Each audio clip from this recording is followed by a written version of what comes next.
Email Durkheim BA तृतीय वर्ष के प्रथम प्रश्न पत्र में जो समाजशास्त्रीय विचारक है उसमें इमाइल दुर्खीम की डिवीजन ऑफ लेबर और सुसाइड के बारे में विवेचन करने का इस पाठ्यक्रम में प्रावधान है। इमाइल दुर्खीम फ्रांस के महान समाजशास्त्री थे। कार्ल मार्क्स तथा मैक्स वेबर के साथ वे भी आधुनिक समाज विज्ञान के मुख्य शिल्पी एवं समाजशास्त्र के जनक के रूप में उनको जाना जाता है। इमाइल दुर्खीम ने आधुनिक समाजशास्त्र की स्थापना करने और समाज वैज्ञानिक शब्दावली में पहला एक आधिकारिक समाजशास्त्री के रूप में अपना स्थान बनाया है। उन्होंने अपने एकेडमिक लाइफ के 3 दशकों में समाजशास्त्र को एक विशिष्ट विषय के रूप में स्थापित करते हुए इस विषय की सैद्धांतिक और पद्धतिगत बैकग्राउंड भी तैयार किया। दुर्खीम की समाजशास्त्रीय जो अवधारणा है उसमें मनुष्य को वो सामाजिक संबंधों का परिणाम मानते हैं। इस कारण दुर्खीम का समाजशास्त्र अपने बुनियादी ढांचे में व्यक्तिवाद को किसी भी रूप में मान्यता देने से इनकार करता है। दुर्खीम ने अगस्ट कॉम्टे, मार्क्स और वेबर आदि सामाजिक चिंतकों के साथ अपनी विचारधारा को बढ़ाते हुए व्यक्ति को समाज का उत्पाद माना तथा सामाजिक परिघटना को केंद्रीय महत्व देना ही समाजशास्त्र का एक की फैक्टर माना। समाजशास्त्र की विशिष्टता जो यह है, यह दुर्खीम ने ही स्थापित की। दुर्खीम ने आधुनिक और पारंपरिक समाजों में फर्क दिखाते हुए यह प्रतिपादित किया कि आधुनिक समाज जहाँ श्रम के विशेषीकरण पर आधारित होता है, वहीं पारंपरिक समाज पारस्परिक विश्वास पर चलता है। उनके मुताबिक समाज का यह रूपों का अंतर नियमों की व्यवस्था के अंतर को भी दर्शित करता है। इस तरह आधुनिक समाज स्वनियमन से संचालित होता है, जबकि पारंपरिक समाज नियम के बाहरी विश्वासों और उनके अनुमोदन पर टिका हुआ होता है। दुर्खीम के अनुसार सामूहिक विश्वास और एक सार्वमान्य नैतिकता के आधार पर समाज टिका होता है। इसीलिए इन विश्वासों पर आधारित जो शक्ति और दबाव के जरिए ही समाज कायम रहता है। दुर्खीम के अनुसार स्वनियमकारी आधुनिक समाज स्वतंत्रता, समानता, न्याय जैसे तत्वों के बिना संतुलित नहीं रहता है। दुर्खीम ने सामाजिक व्यवस्थाओं का विश्लेषण करते हुए कई सारी अपनी रचनाएं की हैं और प्रत्येक प्रकार की रचनाओं में उन्होंने समाजशास्त्र को विज्ञान के रूप में स्थापित करने की प्रयास किया है। दुर्खीम का महत्वपूर्ण जो समाजशास्त्रीय रचना है उसके अंतर्गत the rules of sociological method समाजशास्त्र में प्रयुक्त किए जाने वाली पद्धतियों में प्रमुख रूप से मानी जाती है। इस रचना में दुर्खीम ये स्पष्ट करते हैं कि समाजशास्त्र जो है उसका केंद्रीय विषय वस्तु सामाजिक व्यवस्था है। इस लिहाज से उसमें व्यक्ति के बजाय समाज के संस्थात्मक और व्यवस्थागत रूपों को प्रमुखता दी जाती है। इस रचना में दुर्खीम ने समाजशास्त्र को सामाजिक तथ्यों का अध्ययन बताया। उनके अनुसार इन सामाजिक तथ्यों के बीच एक खास प्रकार का समन्वय होता है। यह सामाजिक तथ्य अपने निर्माणकारी अंशों का संचित परिणाम नहीं है।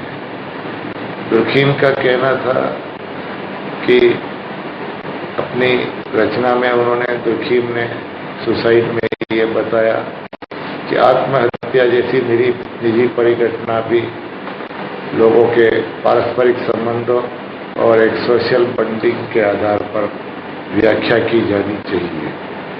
उनका ये कहना था कि व्यक्तिगत भावनाएं, मूल्य या विचार जैसी चीजें वास्तव में सामाजिक सहभागिता से ही उपजती है। दुर्खीम की दो प्रमुख रचनाएं, जिसमें डिवीजन ऑफ लेबर और elementary forms of the religious life, तत्कालीन सामाजिक व्यवस्था के अध्ययन में आधुनिक उपागमों का इस्तेमाल करने के लिए जानी जाती है। आधुनिक समाजशास्त्री विमर्श में ये दोनों रचनाएं अपने बारीक और सघन अध्ययन के कारण आज भी एक अनिवार्य संदर्भ के रूप में मानी जाती है। दुर्खीम के चिंतन में गहरे अर्थ में आधुनिकता विद्यमान थी।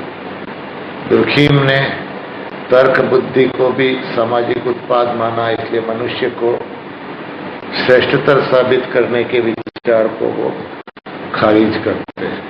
दुर्खीम ने समाजशास्त्र को एक बुनियादी समतावाद से ग्रसित बताया और अपने रचना में उन्होंने धर्म और सामाजिक उपयोगिता पर विचार करते हुए यह तथ्य दिया कि मनुष्य धार्मिक रीति रिवाजों तथा कर्म कांडों में भागीदारी के जरिए ही मानवीय तर्क बुद्धि या बुनियादी रूपों स्पेस समय वर्गीकरण शक्ति कार्यकारण समझ और इसकी संपूर्णता को हासिल करता है। दुर्खीम ने अपने समाजशास्त्रीय चिंतन में बताया कि मनुष्य एक जैविकी प्राणी से सामाजिक प्राणी के रूप में रूपांतरित होता है और यह घटना उसकी जैविकी क्षमताओं या मनोविज्ञान के आधार पर व्याख्या नहीं की जा सकती। उनका कहना है कि जैविक का सामाजिक रूप में रूपांतरण सामाजिक प्रक्रियाओं के माध्यम से संपन्न होता है। इसलिए दुर्खीम को लगता है कि मन और शरीर दोनों अलग अलग है। समाज की प्रक्रिया के बाहर खड़े जैविक अस्तित्व और सामाजिक प्राणी के अंतर को दर्शाते हैं। उनके अनुसार प्राणी को रैशनल मनुष्य नहीं कह सकते हैं, वह सामाजिक प्रक्रियाओं के साहचर्य रूप से ही यह चीज परिवर्तित होती है। मनुष्य अपने निश्चित सामाजिक विन्यास और संदर्भ से हटकर अलग नहीं देखा जा सकता। इसलिए दुर्खीम ने कहा कि मनुष्य को एक सामाजिक संदर्भों के रूप में ही हमें देखना चाहिए। दुर्खीम ने समाजशास्त्र के अंतर्गत प्रेरणा, प्रश्नांकन, समावेशन और टालकट पार्सन्स दुर्खीम के संरचनात्मक प्रकार्यवाद को समझाने की कोशिश की। दुर्खीम अपने विचारों को आधार बनाकर नई व्याख्या करते हैं और मूल प्रस्तावनाओं के अंतर्गत उन्होंने अपनी इन बातों को रखा है। समाजशास्त्रियों का एक समूह मानता है कि दुर्खीम ने अपनी रचनाओं के अंतर्गत व्यक्ति को गौण किया है और व्यक्ति को गौण करने के कारण दुर्खीम जो है उसको विभिन्न सिद्धांतों के तहत यह कहा गया है। दुर्खीम ने आत्महत्या का जो विवेचन किया है अपने सामाजिक विचार के अंतर्गत, वह एक बहुत ही महत्वपूर्ण और उनका एक समाजशास्त्र को महत्वपूर्ण योगदान है। दुर्खीम ने समाजशास्त्र को वैज्ञानिक धरातल प्रदान किया और इन्होंने अपने आत्महत्या के प्रमुख सिद्धांत के रूप में जो प्रतिपादन किया है। इस पुस्तक में सर्वप्रथम उन्होंने आत्महत्या के अर्थ को समझाया। सामान्य रूप से पूर्व में ये समझा जाता है कि व्यक्ति अपने स्वयं के प्रयत्नों द्वारा घटित जो मृत्यु है उसको आत्महत्या कहते हैं, लेकिन दुर्खीम इसको सामान्य अर्थों में अस्वीकार करते हैं। उन्होंने कहा कि आत्महत्या को एक ऐसी मृत्यु की संज्ञा दे सकते हैं जो किसी विशेष उद्देश्य के लिए घटित होती है, लेकिन दुर्खीम आत्महत्या कहने के पश्चात आत्महत्या के उद्देश्य की जानकारी को प्राप्त करने पर जोर देते हैं। इन्हीं तथ्यों को ध्यान में रखते हुए दुर्खीम ने आत्महत्या को समाजशास्त्रीय रूप में परिभाषित किया। उनका कहना है कि आत्महत्या शब्द का प्रयोग उन सभी मृत्युओं के लिए किया जाता है जो स्वयं प्रत्येक व्यक्ति के किसी सकारात्मक या नकारात्मक ऐसे कार्य के प्रत्यक्ष या अप्रत्यक्ष परिणाम होते हैं।